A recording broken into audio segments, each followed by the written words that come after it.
More than 5,000 rockets were fired from the Gaza Strip by the militant organization called Hamas.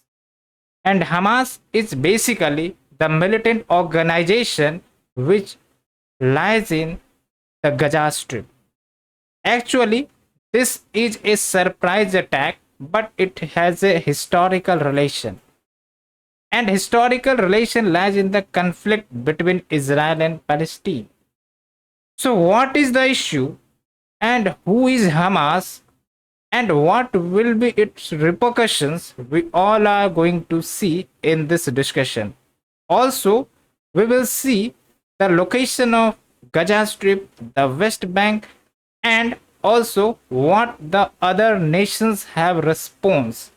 When we talk about Israel, in retaliation, Israel declared a state of war, and in both the sides, about thousands of people were killed. So, actually, what this controversy and when it is going to end, only time will tell. But this time, the revenge will be too much bigger, and it will be having impact on geopolitics of West Asia and will be further impacted on various nations. So, in today's discussion, we are going to discuss all these important angles, and from this, we will try to understand what will be the various repercussions of this controversy. Hello and welcome you all. You are watching Bajirao IAS Academy. Today is 9th of October and we are going to discuss the daily Hindu newspaper analysis. So, before starting our discussion, look at the articles we are going to discuss today. So we have a four article. The first article will be related to the Israel-Hamas conflict, the origin of this conflict, and we will certainly look at the map for better clarity and understanding. Also, recently we have discussed an article about Morocco earthquake, but now again in Afghanistan there was an earthquake on Saturday of 6.2 magnitude, and even this earthquake killed about 2,000 people. So, what are the reasons behind the earthquake in Afghanistan? And what are the possible solution for that? We all are going to discuss. We will also look at the map of Afghanistan. Along with, we will be having further debates and discussion on various editorial. And again, after discussion of the editorial, we are shifting to prelims rapid fire, where today very important articles related to the prelims have come. Okay, so before starting our discussion, we have a warm-up session, and please do answer the question which I ask you, because asking this question and solving this will help you to ace the prelims examination, and this is the questions from the previous year paper. Okay, so in the warm-up session you have to attempt the question. Consider the following a statement. A statement 1: the soil in the tropical rainforest is rich in nutrients. A statement 2: the high temperature and moisture of tropical rainforest cause dead organic matter in the soil to decompose quickly. So, in this assertion and reasoning type of question, you have to understand both the statement and you have to select those answer which things fit. Okay. Here, a statement 2 may be the explanation behind the statement 1. So, if the explanation is correct, then you have to select option A. If both the statement are correct but explanation is not correct, you have to select option B. But if a statement 1 is correct and a statement 2 is correct, you have to select option C. And if a statement 1 is incorrect and a statement 2 is correct, you have to select option D. Okay, so don't confuse in these type of statement, because in examination there is a pressure all around, and if you don't understand the options, then definitely you are going to make mistake. So better practice is very very necessary in coming times, as the questions in the prelims is becoming tricky.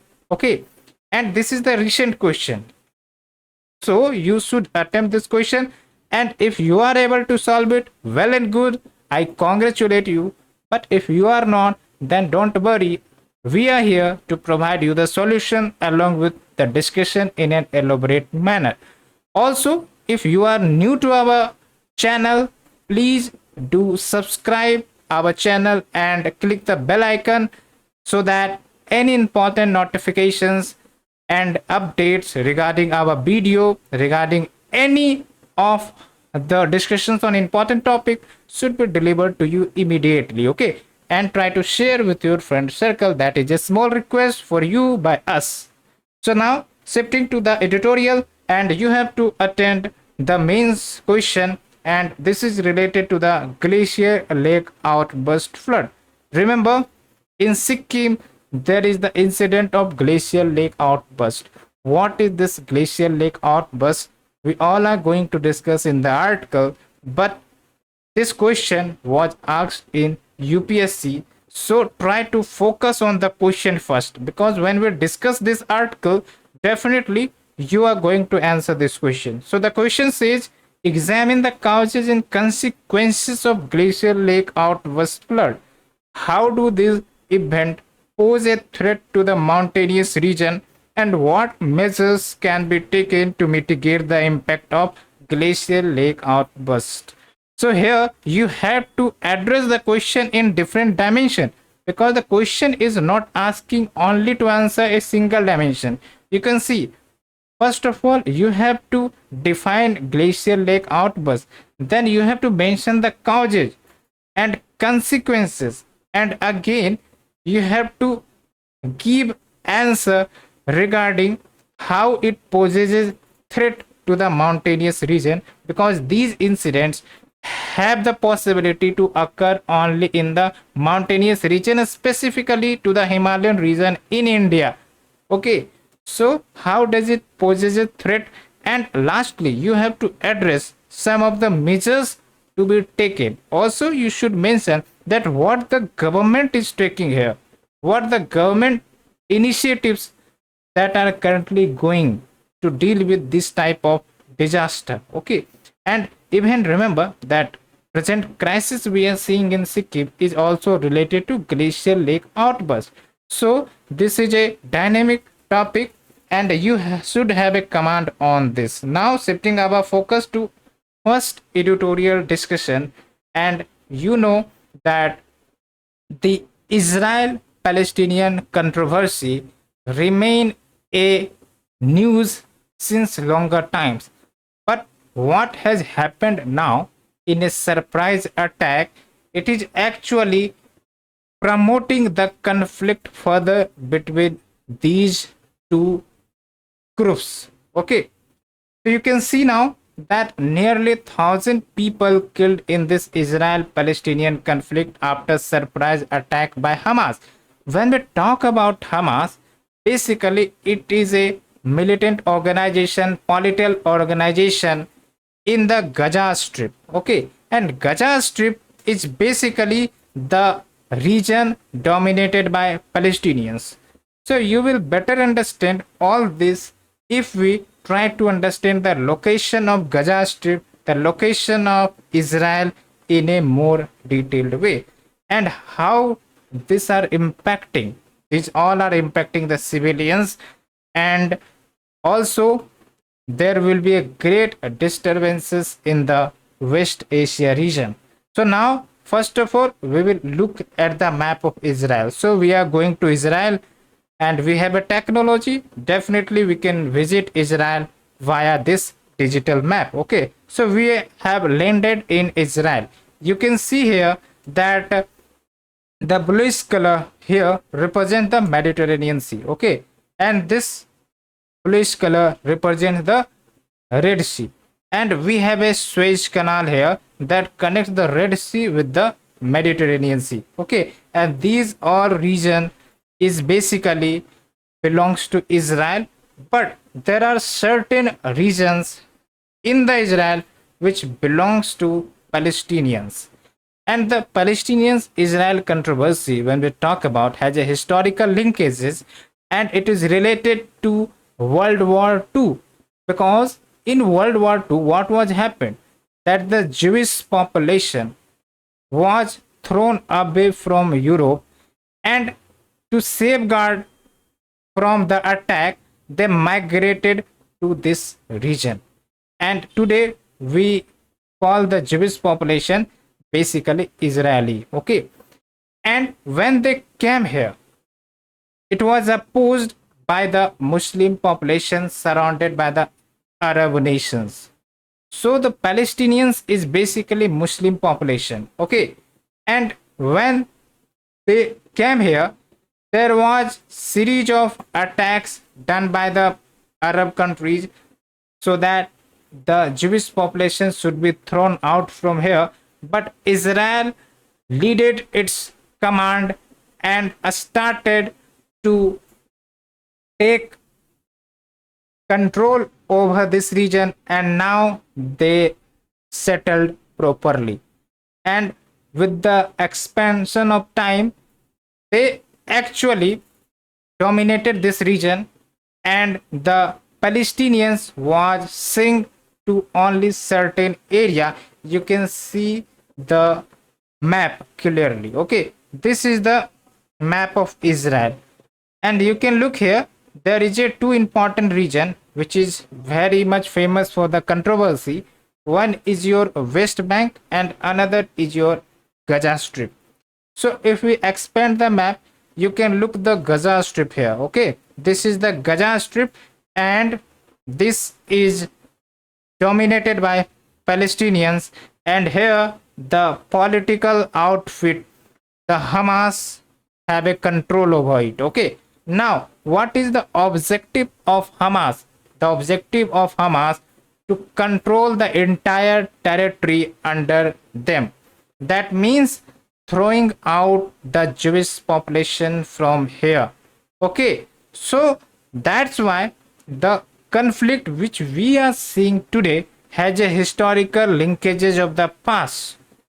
So we have understood the basics. Remember, for the films, the location of Israel and also the bordering areas surrounding Israel. So we can see here the Lebanon from the north, the Syria, then we have the Jordan, then we have the Egypt. Okay, this is the Mediterranean Sea, and this is the Gaza Strip, and this Gaza Strip is surrounded along the Mediterranean Sea. Okay, and we have a West Bank. West Bank is also populated by Palestinians. So that's why there is a controversy between Israel and Palestine. So hope you understood the basics and the historical context. Now we are discussing further, like after this surprise attack, Israel declared a state of war, because this was an incident that was never happened in the recent decade, and there was a loss of life of many people. And all of this also showcases that people have to suffer, and that's why there is a strong military presence in the Israel, and there is a presence of bomb shelter in every house. Why? Because these type of attack becomes common in this region, and we see lots of examples, news about this. Okay, but this attack was more wider. So the Israeli military put the country on war alert, and also in retaliation they started targeting the Gaza and the Hamas. And also you should remember that even some of the Israeli officials and the people were taken in custody by the Hamas by entering from the territory from the southern Israel. You can see here that this is the southern Israel, and this is the region dominated by Hamas. So what that the Hamas did, like they entered the southern Israel and they captured Israeli officials and the populations into custody.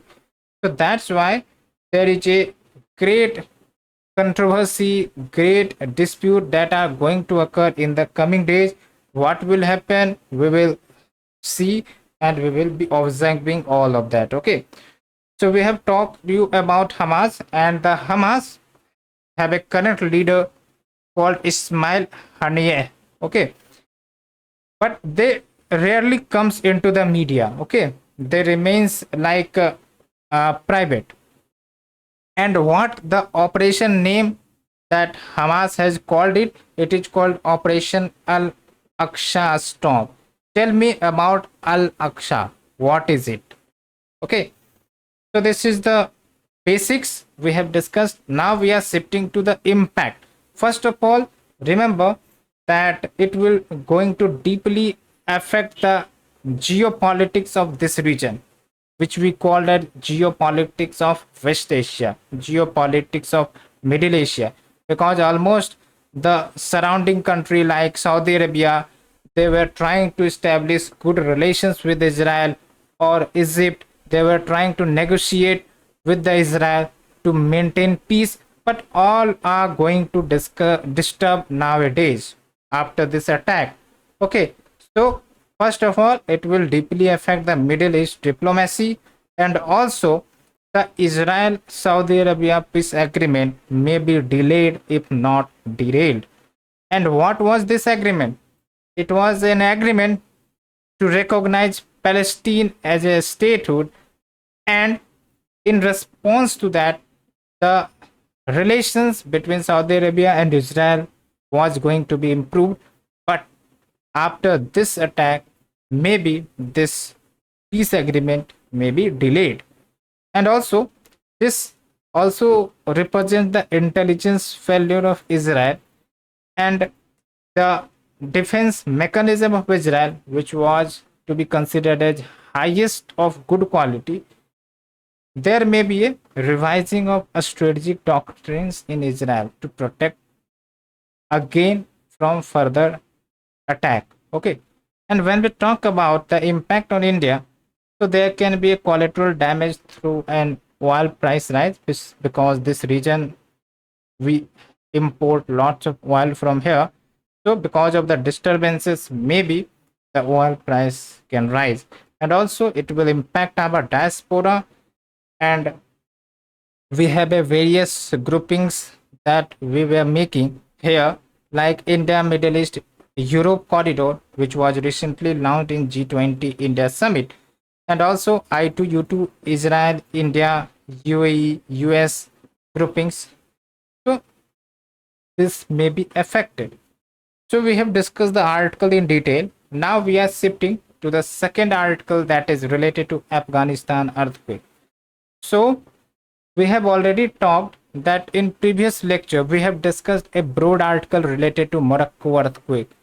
Now again we have to discuss sadly again about the Afghanistan earthquake. This is a disaster.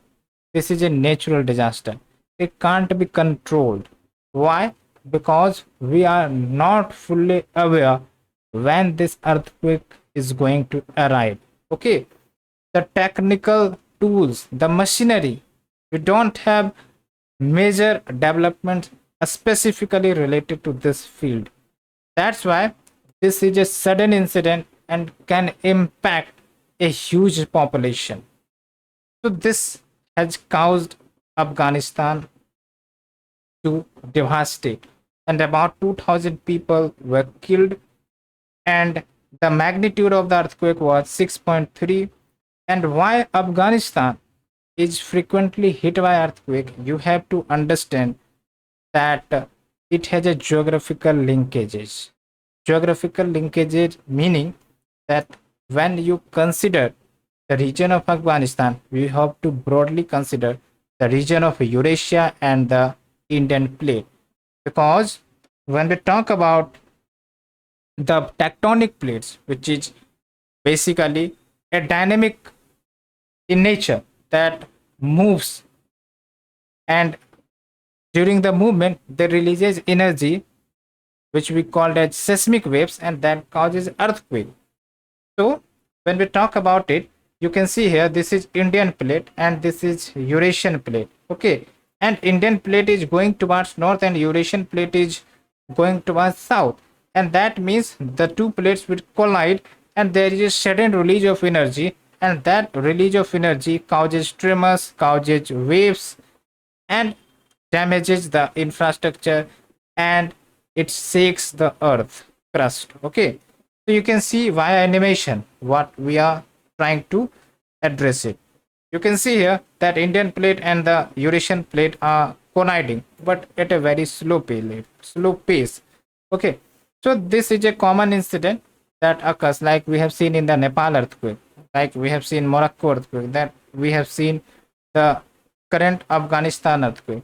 So that is the reason behind it. Okay, so hope you understood it and why this occurred, and lots of damages with respect to the infrastructure, people, is common because of these vast disaster.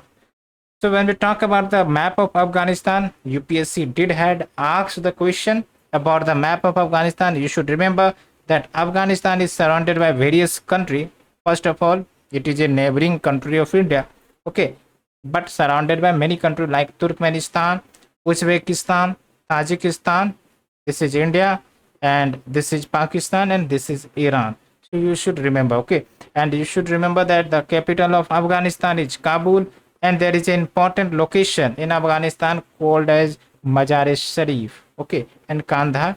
And why Kandahar is famous for, you can tell me in the comment section. Okay, if you had read the history, specifically the ancient history, you can definitely tell me about the features of Kandahar. Okay, the location of Kandahar. So friends, we have discussed this article. Now we are going to sit about an important discussion, that is the rail tracks. It is a very important topic under the infrastructure. So definitely you may have traveled in the railway. So if you have traveled in the railway, did you observe the railway tracks? Let's leave it. If you have traveled in Delhi metro or the Mumbai metro or the Kolkata metro, okay, you may have observed the railway tracks. So after observing the railway tracks, did you notice some differences? Maybe yes. What the differences in the railway track? The width of the railway track. Actually, the width of the railway track gets varied depending which type we are putting in the railway track. For example, when it is a broad gauge, that means the width of the track is about 1.676 meter. When we talk about meter gauge, it means the width will be 1 meter. Okay, and when we talk about a standard gauge, that means the width is about 1.4 meter approx. Okay, so why there is a difference in the gauge? So we are going to discuss all that. And remember that in Indian Railway, mostly we have the broad gauge. So what is the significance of broad gauge? And in the current development of various rapid transit system, like a high speed rail corridor between Mumbai and Ahmedabad, also we are developing various metros in different cities. So they are promoting here the standard gauge. So why, and why should we promote broad gauge? This is the article of discussion. So I talked you the basics, hope you understood. Now shifting to our article. So when we talk about railways in India, it has started operation in 1853. Okay, and the track was based on broad gauge. But in 1870s, the British introduced meter gauge. Okay, and after that there was a starting of debate that whether we should establish or promote broad gauge, or we should promote a standard gauge. There was very much debates. Why there is a debate? We are going to study all of that. But in the railway sector, specifically after uni gauge policy 1992, all the routes, bearing some exceptions, were converted to broad gauge. Okay, but in the coming times, in the recent decades, we are seeing that there is a development of metro projects and the rail corridor, high speed train corridor. But these railway tracks are now developing based on the standard gauge. Okay, and there is a issue behind that, and no detailed and technical economic analysis was done between a standard gauge and broad gauge.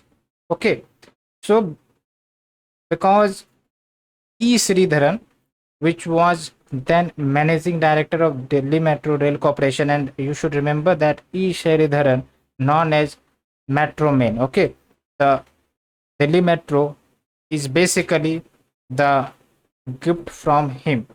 Okay, and we have to understand here, like what are the arguments given for a standard gauge, and how this article try to deconstruct these arguments, and also it talks about that broad gauge should be promoted. Okay, so first argument for a standard gauge is that universal recognition. When we talk about universal recognition, it means that in the world over, there is the implementation of a standard gauge in the rapid transit system like metro. Okay, but it means the reality is more complex. Okay, like in many cities and countries, metro rail system run on other gauge also, like for example the metro rail system in Tokyo, yeah, Moscow, Melbourne, they have different gauge. So how you can say that there is a universal recognition? So first point is argumented like this. The second argument, that while promoting the standard gauge, it requires less space. And when we talk about a space, you should remember that any of the railway track is built, there can be two space. One is on the land, or other is on the air via building bridges. Okay, so in the present time, whatever rail infrastructure is getting built, it is basically on the elevated structure. That means the aerial space, not on the physical space like land. Okay, so there is no differences whether we are establishing broad gauge or the standard gauge on the aerial space, because we have ample of aerial space. Okay, so that is the point. Also, the third argument is like availability of the latest technology for coach design, which is available in the developed country, and developed country although promotes the standard gauge, so we have to be dependent on that. But now it is not true, because in today's Atmanirbhar India, we have the own capability to build the coaches, to design the coaches, like we have did it in the Bande Bharat series, which was designed and manufactured by the Integral Coach Factory in Chennai. So why should we be copying the developed countries? Okay, and also the standard goes is cheaper system. It is also an argument, but it is not like that. Like when we talk about cheapness, okay, so broad gauge system may have extra cost of about 5 to 7%, but when we talk about the standard gauge, okay, that means the bogies or the coaches that will be built on the standard gauge will be of shorter dimension, and that will be having limited capacity. But when we talk about the coaches that will be based on the broader gauge, that means it will be have a more capacity, about 15% higher capacity, okay, due to the wider coach. So that argument is also being rejected. So these all were the arguments. Now some of the arguments which is given against broad gauge is like higher turning radius with a consequent reduction in the speed and throw output. What does it mean? Like when you have traveled in the railway, that means there are certain points where you should have taken curve. Why there is a curve? Because of the curve in railway tracks. Okay, so because of the curve, uh, there is a reduction in speed, and whenever there will be a broad gauge, that means there needs to have more reducing in the speed while moving toward the curve. Okay, so that argues like because of this there is a reduction in the speed. Okay, so when we try to analyze it, then definitely the speed on a standard gauge would be around 7% higher, okay, than the broad gauge. But remember that the speed gets reduced only when there is a curving. So assuming like 20 to 40% of the track length has curved, the extra time taken on the broad gauge would be about between 1.5 to 3%. That means if it is a 10-minute journey, only 3 to 20 seconds extra time will be required when there is a broad gauge as compared to the standard gauge. So it can be like ignored, okay, but there are many more benefits in the broad gauge. Okay, and also when we talk about throw output, it is basically the maximum number of trains that can pass through a track during the certain period of time. And in current time, this throw output basically depends on the design of the train. Okay, via design we can control the speed, acceleration, and many more things. So there is a need to have a broader gauge in the coming railway projects or the metro project. That is the argument.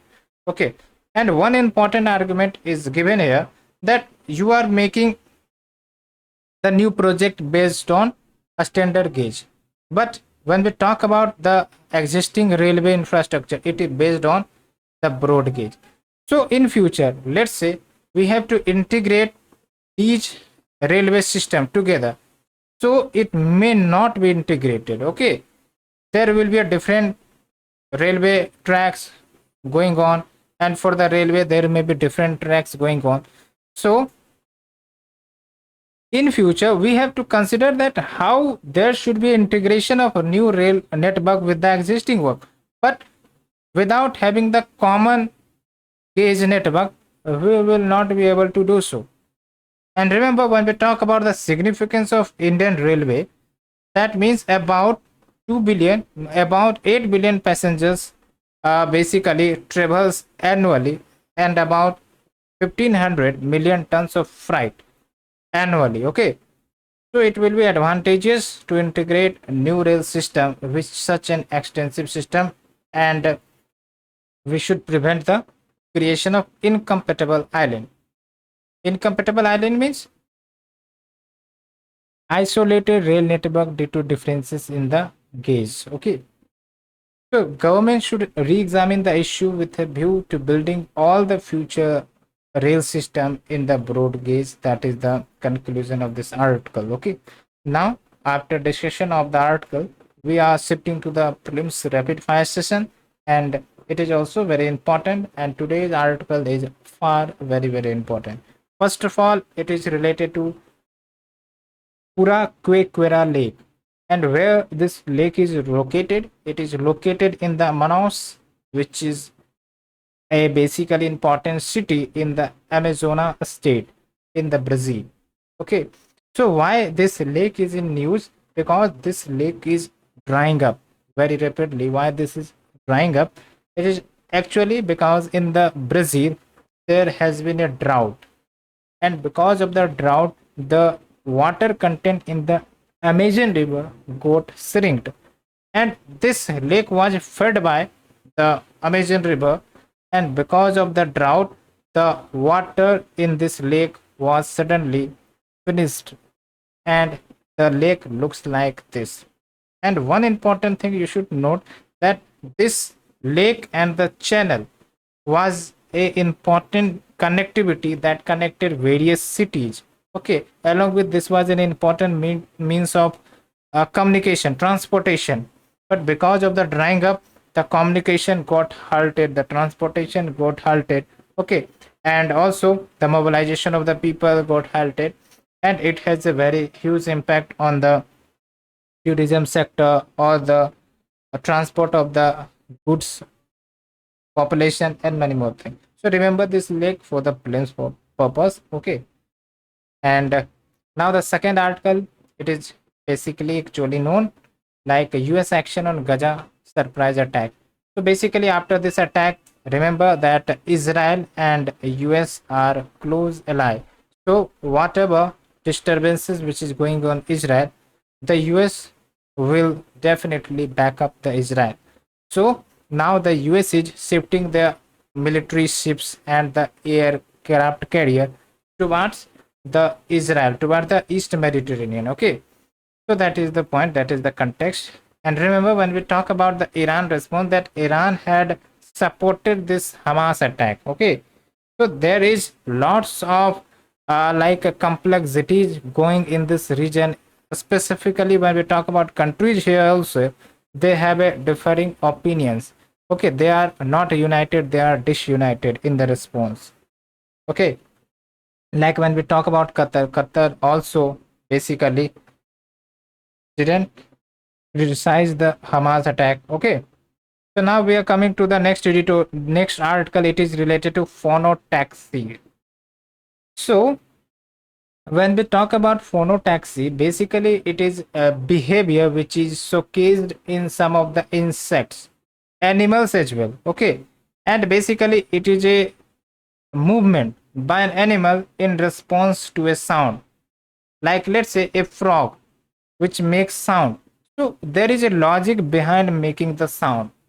Maybe the sound was released to attract the female. Okay, maybe the sound was released diverts its enemy. Okay, so that's why in phonotaxis there are two types. One is positive phonotaxis and there is negative phonotaxis. And positive meaning they are attracting, and negative means they are basically alert due to some external risk arising in the habitat.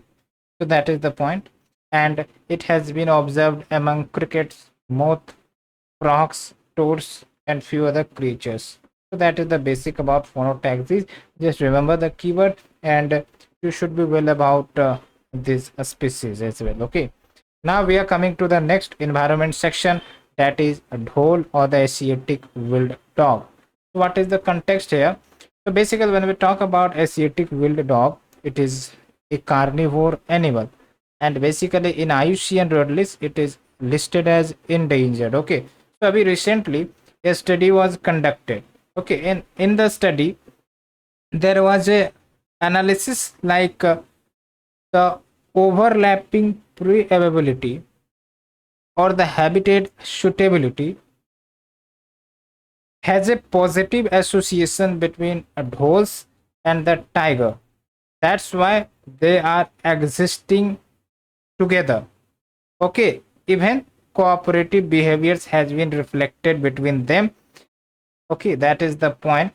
And that means that it rejected the habitat exclusivity hypothesis. What do you mean by habitat exclusivity hypothesis? Meaning the habitat of a one species will be different, will be exclusive as compared to the habitat of other species. Okay, so that has been rejected because they are coexisting together. Okay, and also the Indian dhole is basically at the risk of extinction because of numerous threats we are seeing, like habitat loss, along with declining prey availability, persecution, disease, interspecific competition, and these all have contributed to the ongoing fragmentation of its population. And it is basically under the endangered category. And in India, it is found in three clusters, like in the Western Ghat is here, and the Eastern Ghat, and also in the central Indian landscape and northeast India. And once upon a time, this population was dominated in Russia as well, okay, in Central Asia as well, but now they are restricted to the South and Southeast Asia, okay. So that is the point. Now we are coming to the main article, that is the glacial lake outburst flood. So in Sikkim, we have seen that more than 25 people has been dead as confirmed by the authority and the government, and many more are missing. And why this all happened? Because of the glacial lake outburst flood. And what is this glacial lake outburst flood? It is basically that a temporary lake which has been formed. Why this lake has been formed? Because of the melting of the water, melting of the glacier, okay. And you know that Sikkim is located in cold climate, and in the Himalayan region we have the glaciers, okay. So because of the warming or because of the global warming, the glaciers are melting, so waters are basically getting accumulated surrounded by the moraines. Moraines are basically the depositional feature, and these are like the soil, okay. These are very finer soil, and surrounding the soil we have the lake. And let's say some disturbances may have occurred, some leakages may have occurred, and because of that all the water started excluding from this lake, and this suddenly goes to the river.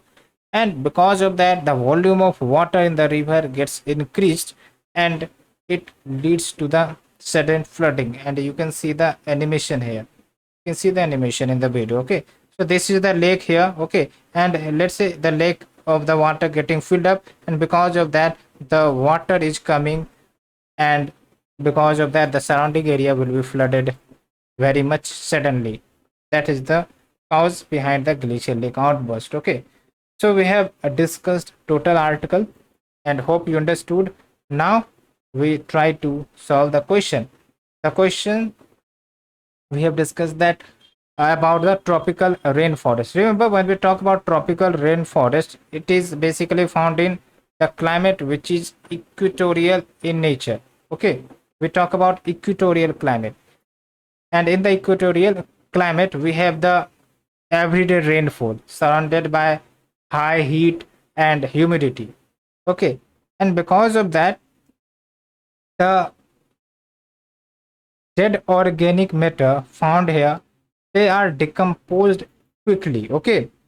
And because they are decomposed quickly, and when the soil that wants to take up the nutrients from the decomposed dead organic matter, they are not able to do so, because the decomposition rate is very faster.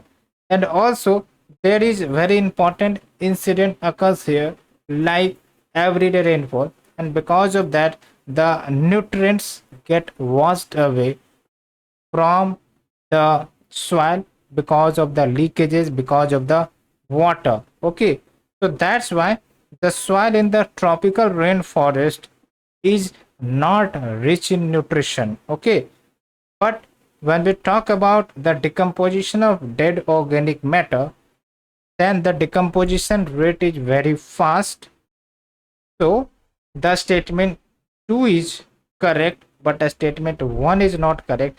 That's why this soil here, the soil is called as laterite soil, and it is not fit for the agriculture, okay. Despite we have huge forest present in the tropical equatorial region, but when it comes to agriculture it is not suitable. We have a limited agricultural crops to be cultivated here, okay. So that is the end of the article we have discussed. Hope you understood in detail, and now we will meet again. Please do answer the questions we have talked to you, and also write some of the points in the comment section. Thank you, friends. Thank you very much.